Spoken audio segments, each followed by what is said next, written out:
Prácticamente todo se encuentra listo para la edición 37 del Gran Maratón de la Ciudad de México, donde miles de corredores desafiarán los 42 kilómetros 195 metros que los separan de la gloria.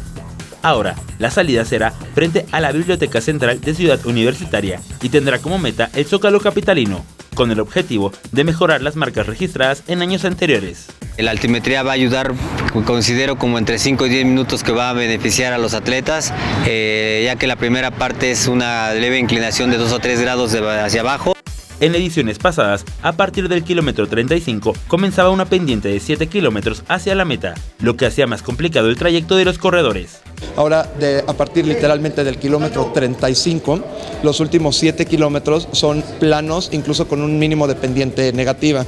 Una característica de este maratón es que se corre sobre 3 superficies distintas. El pavimento es una textura un poco menos fuerte que el concreto hidráulico y el adoquín. Entonces, cuando nosotros estamos corriendo en pavimento y cuando entramos al adoquín o al concreto hidráulico, sentimos mayor impacto en nuestras articulaciones.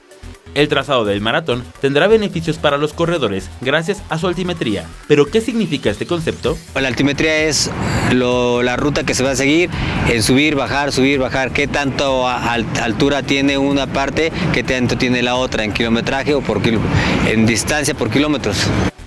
Una buena preparación y una estrategia adecuada permitirá que los atletas puedan llegar a la parte final en buenas condiciones. Sobre Rubén Darío estará instalado el kilómetro 32, donde dicen los especialistas comienza la última prueba de la Gran Maratón de la Ciudad de México, pues será en los últimos 10 kilómetros donde los atletas muestren cuáles son todas sus cualidades. Ahora solo queda esperar el disparo de salida, darlo todo en la pista y conquistar el maratón de la Ciudad de México. Con imágenes de Carlos Torres, Andrés Brito, 21 Noticias.